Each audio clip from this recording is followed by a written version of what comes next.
are already doing chapter 4, which is transcendental knowledge.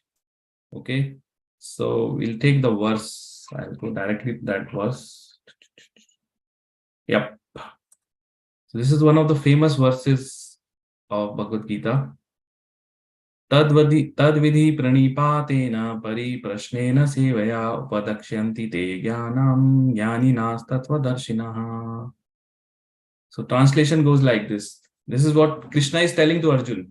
Okay, that just try to learn the truth by approaching a spiritual master. Inquire from him submissively and render service to him. The self-realized souls can impart knowledge unto you because they have seen the truth. Okay, so Krishna is saying very, very important instruction from that.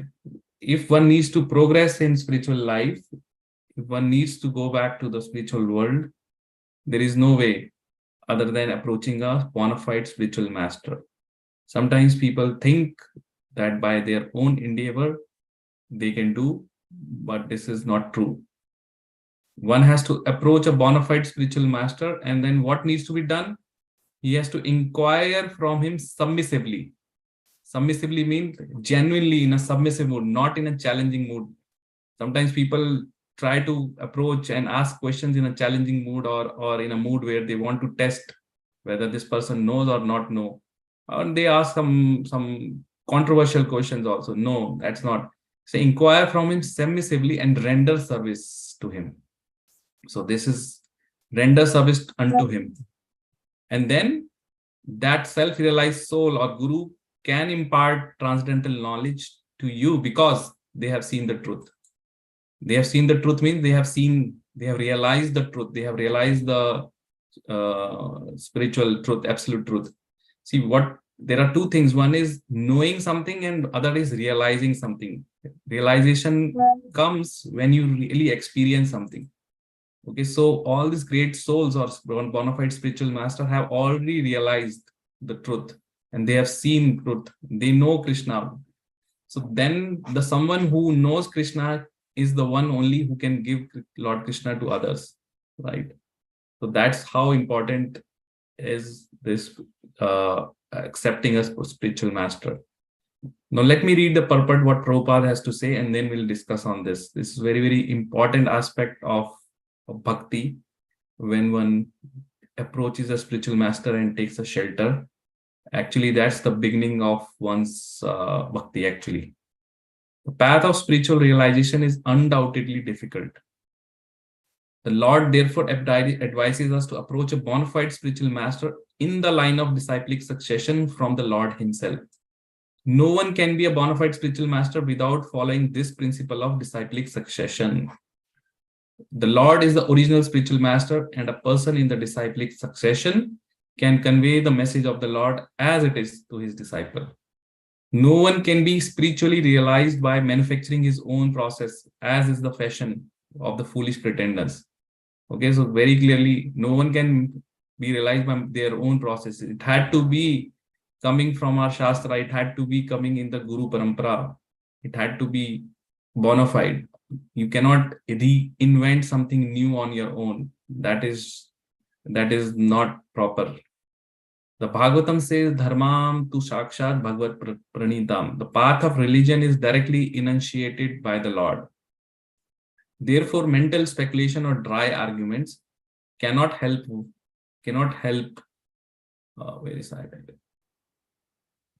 lead one to the right path, nor by independent study of books of knowledge can one progress in spiritual life.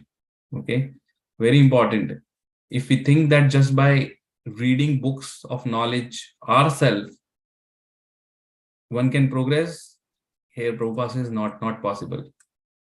One has to approach a bona fide spiritual master to receive the knowledge. Such a spiritual master should be accepted in full surrender, and one should serve the spiritual master like a menial servant without false prestige.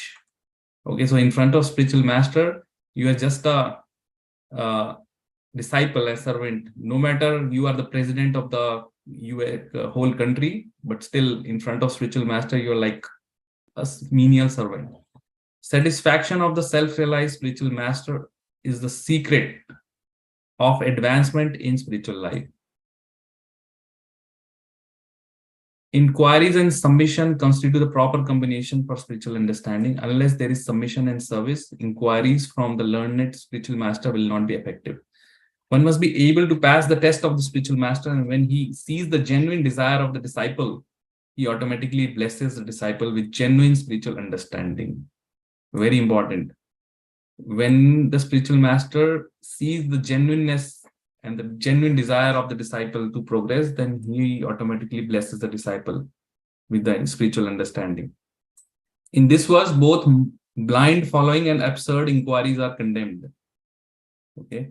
Not only should one hear submissively from the spiritual master, but one must also get a clear understanding from him in submission and service and inquiries. A bona fide spiritual master is by nature very kind toward the disciple.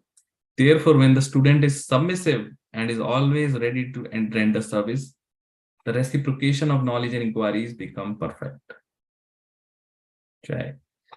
So this verse specifically talks about the importance of spiritual master, or importance of a bona fide spiritual master or guru in one's life. Okay, so now you may be thinking how one can get the spiritual master, right? So again, it all depends on the sincerity and you can say discipline and genuineness of the devotee. Sometimes people think that they have to choose the spiritual master, but that's not right. It's like the spiritual master chooses the disciple. He is actually roaming around the world and looking for the disciples. So let's first understand what is the spiritual master, what is the guru, who is the guru. So we know that Lord Krishna is there in the spiritual world, right? So, and we all ask for mercy, like please mercy. Mercy is basically in Hindi called kripa. Kripa chahiye, Bhagwan ki kripa chahiye, right? Now the spiritual master or guru is the personification of that kripa or mercy. So spiritual master, you can say, is the personification, is a person's personification of that mercy. For example, Radharani is the personification of the pleasure potency of Lord Krishna. She is Hladini Shakti, right? Similarly, Guru is the personification of mercy of Krishna. So a spiritual master brings this mercy or kripa from the spiritual world and distributes amongst the fallen people of this world, conditioned souls of this material world.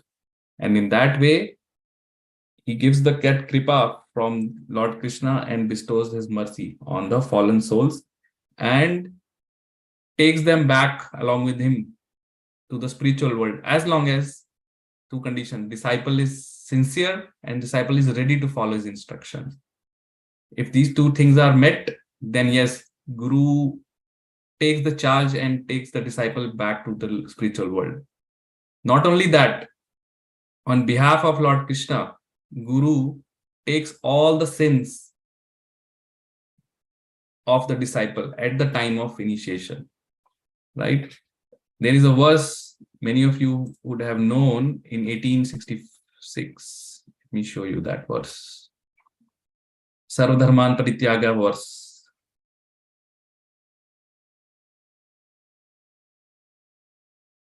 Yes, this verse. Abandon all varieties of religion and just surrender unto me.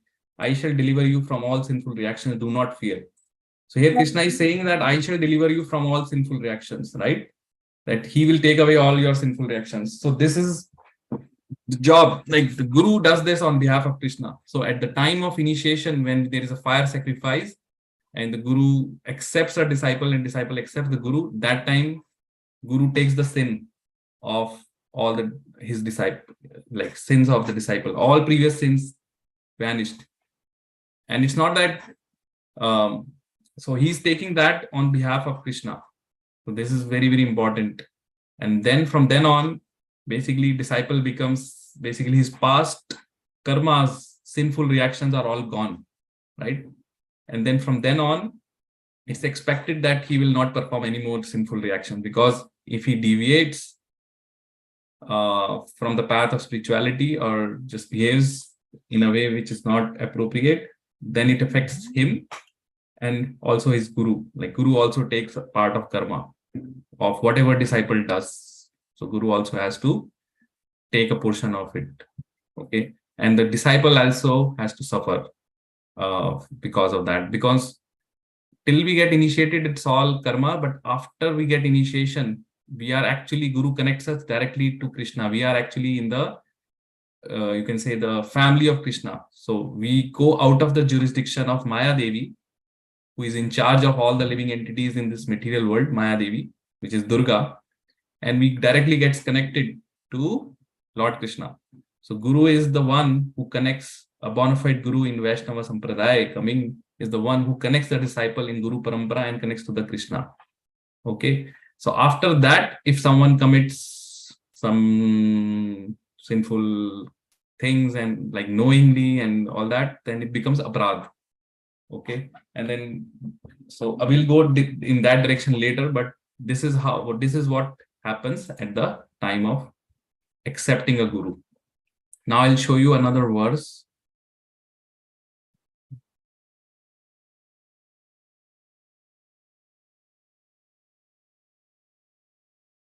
Hare Krishna Deepti, thanks for joining.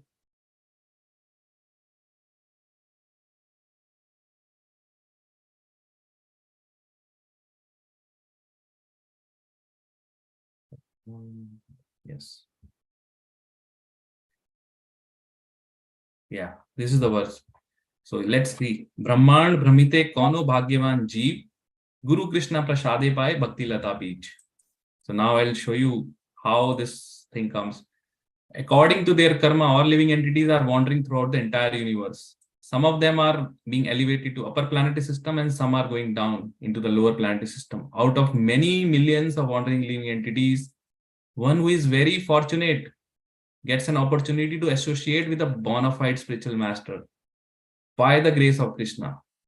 So you see, out of millions and billions of living entities which are wandering throughout the universe, one who is very, very fortunate, he is the only one who is chosen, specifically handpicked by Radharani and Bhakti Devi, and that person gets the association of bona fide spiritual master by whose grace? By Krishna's grace. So Krishna actually sends that guru, and guru travels around the world and looking for his disciples, looking for the pure souls. On behalf of Krishna, he accepts them as a disciple and shows them the path of transcendental knowledge. And then what happens next? By the mercy of both Krishna and spiritual master, then such a person receives the seed of creeper of devotional service. So then once one surrenders to a guru, spiritual master, then both Krishna and spiritual master bestow their mercy, and because of their mercy, the seed of creeper of devotional service gets planted in the heart of a disciple. Okay, so this is like a Bhakti Lata Beej. It's like Guru Krishna Prasade Pai. This is the like a Prasad. Guru Krishna Prasade Pai Bhakti Lata Beej. So devotional service is planted. The seed of devotional service is planted by Guru in the heart of disciple, and then as long as disciple is faithful and sincere and follow the instructions of Guru, then that Bhakti Lata will become stronger and stronger and stronger, and one keeps progressing in the path of devotional service. Okay, so this is what happens at the time of initiation. Now I'll show you one more verse.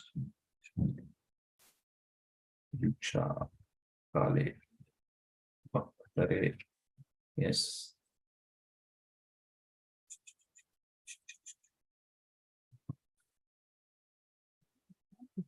Here. So what happens? No, not this one. I think this is the one. Yeah. Diksha kale bhakt kare atma samarpan, sai kale Krishna tare kare atma sam. Okay. So what happens? Diksha kale is the official ceremony, or you can say officially or not officially, when one surrenders to a bona fide spiritual master. So at the time of initiation, when a devotee fully surrenders unto the service of the Lord, Krishna accepts him to be as good as himself. So this is what happens. So many of you have heard, like last week, few devotees from ISKCON Milton got the Harinam initiation, and few devotees got the Brahminical initiation. What does that mean? That means this spiritual initiation, that they have surrendered and accepted a bona fide spiritual master who is coming in the parampara, Guru parampara, Vaishnava parampara, and they have surrendered to that.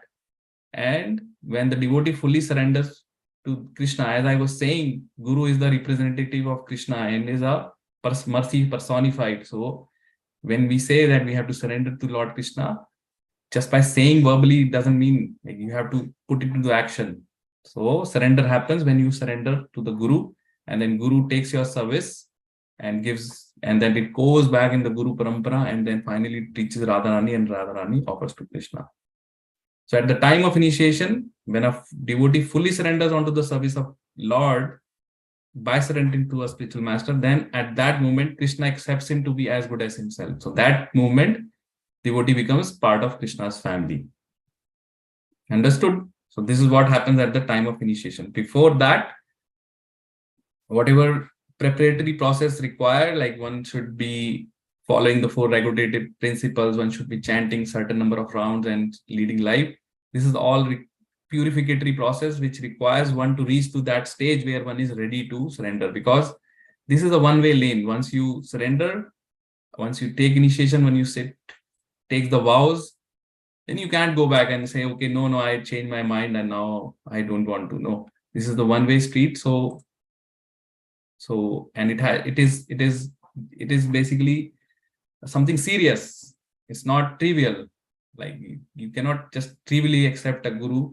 So that's why we had this, you can say, a period when devotee is getting prepared ready for surrender, ready for initiation.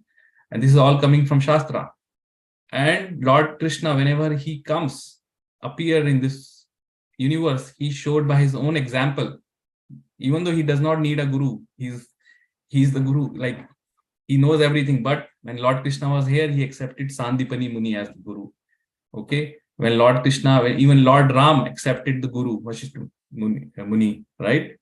So, and Lord Chaitanya Mahaprabhu, he also accepted guru.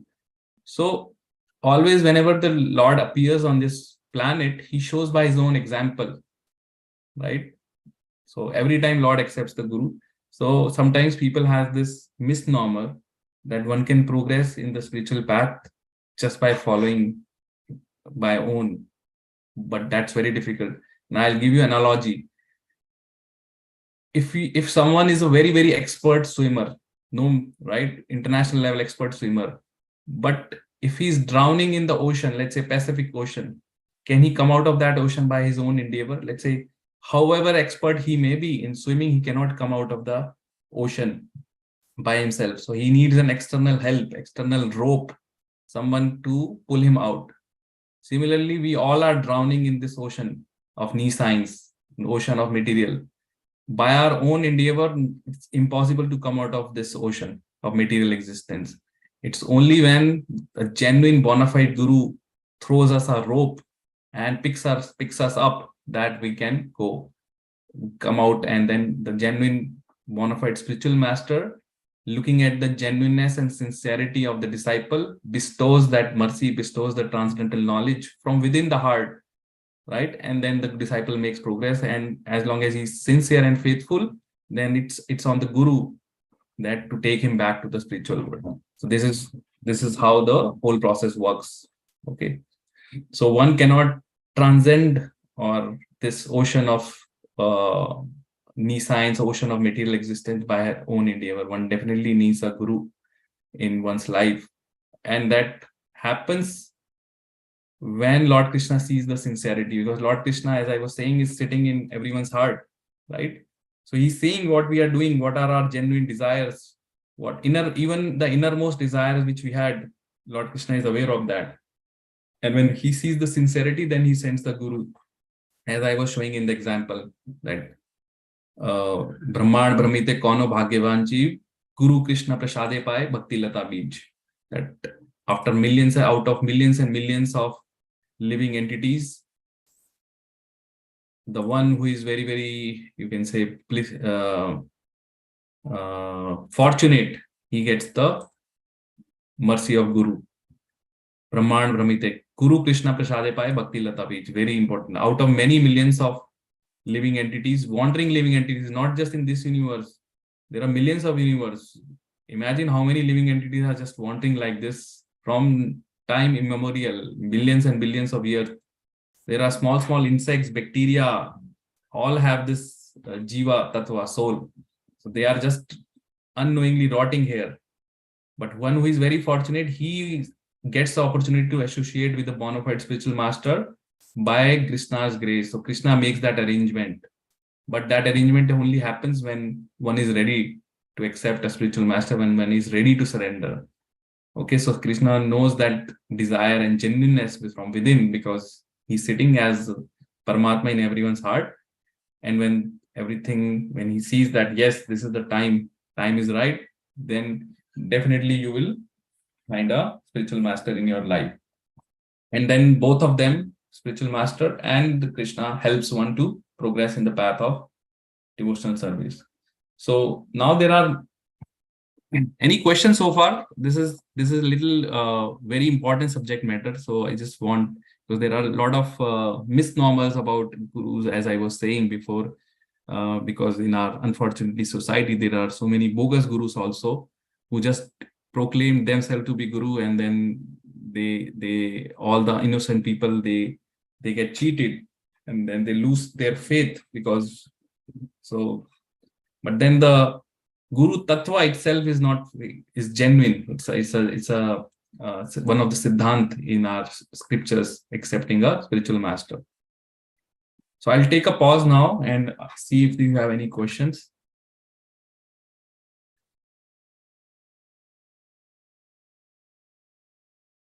Venkat, do you have anything to say? No, Prabhu, I'm good. Good. Okay. Okay, so far so good. So we understand what Krishna is saying in Bhagavad Gita, that one should approach a bona fide spiritual master in a humble and submissive way and ask questions, render service, and then the spiritual master bestows this transcendental knowledge to a disciple. Where is that pause? Prabhuji, I'm sorry to interrupt. I just want to share something.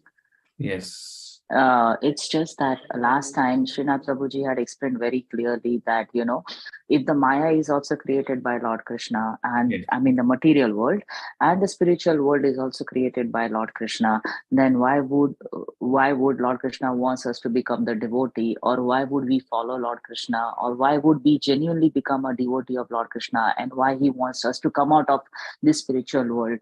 So Srinath Prabhuji has explained in very nice way. It's like a baby is crying for something, and he becomes very adamant and says that, I want it, I want it, I want it, just because he does not have a cognitive skill of understanding, like how the adults they behave or how to do things, right?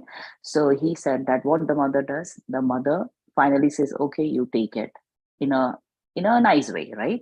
So the same thing, Lord Krishna did it. Lord Krishna said that, okay, if you are not understanding what I have created and you have asked for it very adamantly, like I want Maya, Maya, Maya, that's why I have created the world of Maya. And now you have the world of Maya, now you experience yourself. And when you really want to understand what Lord Krishna is, or when you want to come back to the God, Supreme Personality of Godhead, you can do what you are doing right now,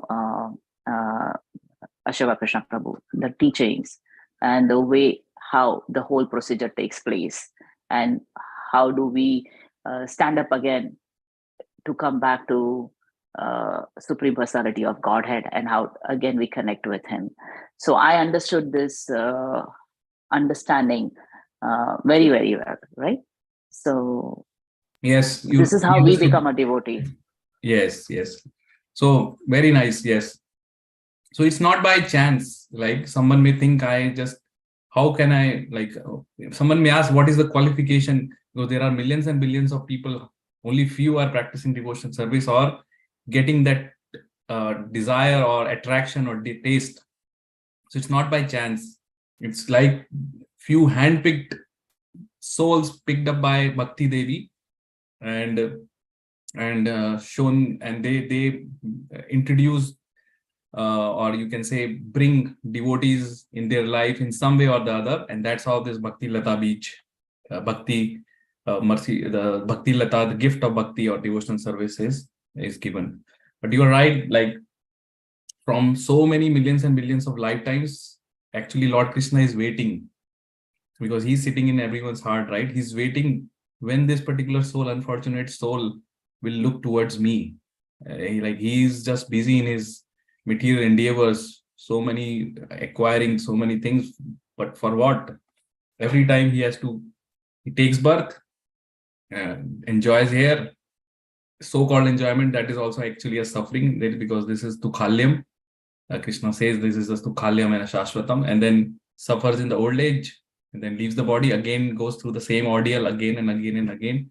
So many billions and millions lifetime has passed, and Lord Krishna is simply waiting, because we don't want to uh, uh, we don't want to see him, or we are basically vimukh.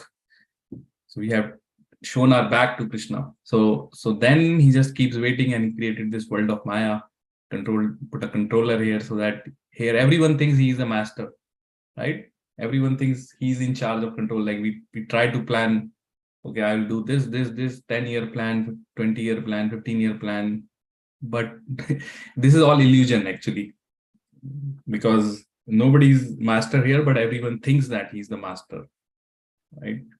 So like that, everyone is just running, trying to just make the end meets, and then they forget Krishna. And the role of Maya Devi is to create that kind of illusion. That's why it's called Maya, that one forgets about Krishna.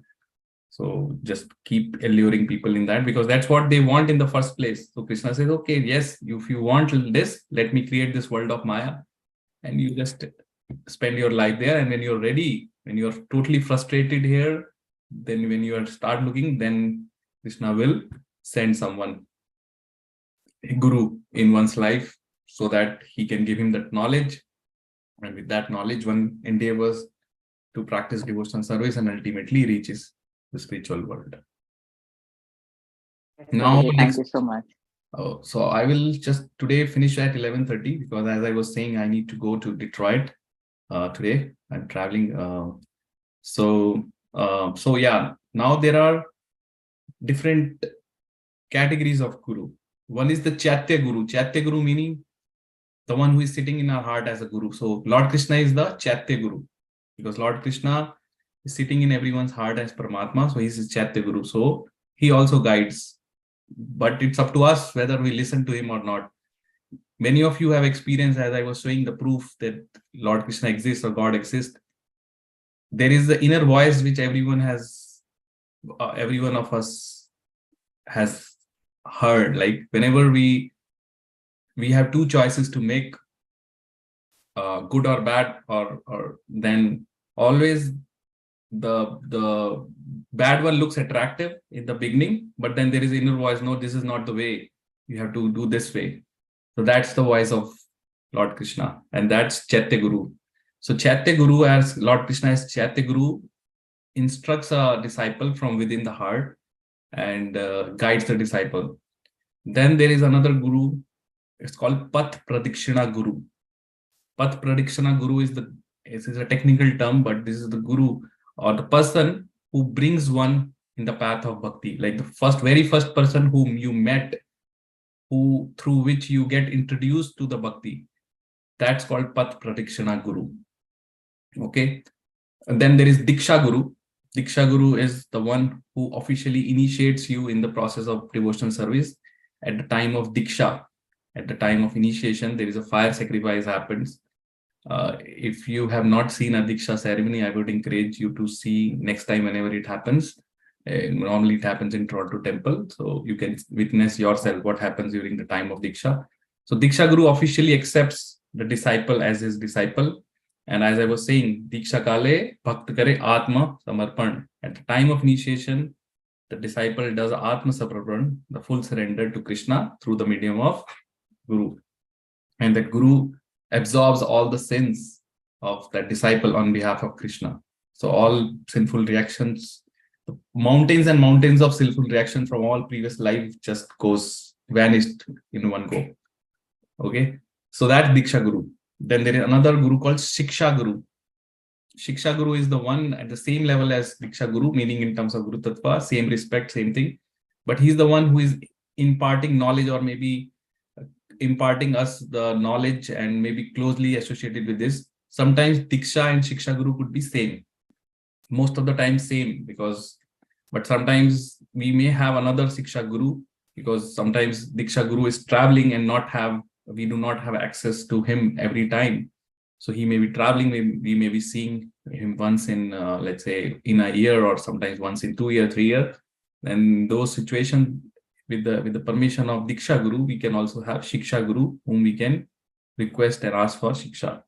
And he's at the same level as Diksha Guru, in terms of like they are god siblings. So like that. So these are the different categories of Guru, or I would say differentiation: Diksha Guru, Shiksha Guru, Pad Pradikshana Guru, Chaitya Guru. Okay. But having Guru is very, very important, as Krishna is saying in this verse, that the path of spiritual realization is difficult. It's not possible for one. For example, I'll give you an analogy, another. Someone may say, okay, he wants to become a doctor, or someone wants to become an engineer, right? Now, he definitely needs to go to an institution and officially accepts or registers himself in the course, right? Engineering course or doctor. He cannot think that, okay, I will buy the books of engineering from market and just read by myself and then become an engineer. Not possible, right? Even in material education, it is not possible. Same is the situation. All the books available, Bhagavad Gita, Bhagavatam, everything is available, but still one has to go through this process of initiation, accepting a guru, because this knowledge is transcendental knowledge. This is to the level, this is bestowed by the guru, like the guru bestows as mercy, as Prabhupada mentions here, and imparts this knowledge transcendently.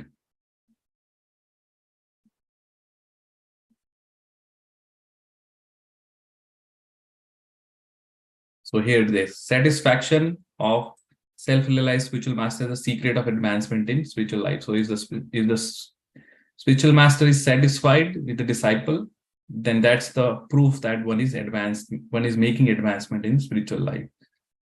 So I was giving the analogy, like, so same way, one has to officially accept a spiritual master, surrenders, accepts Diksha, and then practices Bhakti devotion service. Then he gets the full benefit. And then he gets the Kripa also of Guru and Kripa of Bhagwan. Okay. Before that, one is like, sometimes people do by themselves, and then they say, why there is a need of Guru? I can do by myself, but not possible, like, right? So that's a verdict of Shastra, that one has to accept a Guru in the spiritual, for progressing in the spiritual. And as I mentioned, Lord Krishna shows the path. Like all we need is just sincere endeavor from our side and praying. Then Krishna shows the path.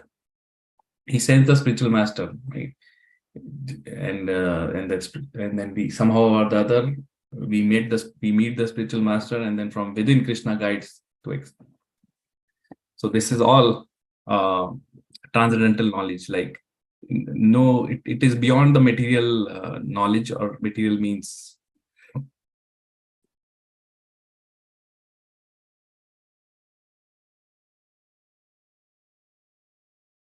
And as I was saying, it's a one-way road. One-way road meaning once you accept a spiritual master, you have to take his instructions, and then if you get some instruction, you have to follow. You cannot challenge then, okay, I can't that. So there is a period before you accept a spiritual master, which is called Pariksha period, where both disciple also evaluates the Guru, and the Guru also evaluates the disciple. And that period can go for 6 months to a year, where both evaluates each other and see, yes, are we compatible, right? Am I ready to follow my prospective Guru's instruction? Let me hear what he has to say. So Guru, disciple, a prospective disciple hears from a prospective guru. He hears what he has to say, what instruction he has to say, and see if his heart is getting attracted. And then if yes, then yes, that's the sign that yes, he's ready to surrender. Okay. Any comments here? Questions before we wind up for today?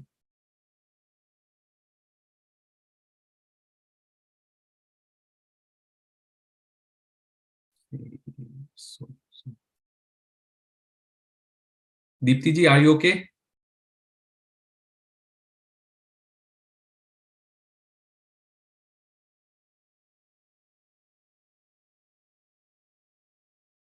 I hope I'm audible, right? I'm not speaking to myself. Yes, Prabhu, we are able to hear.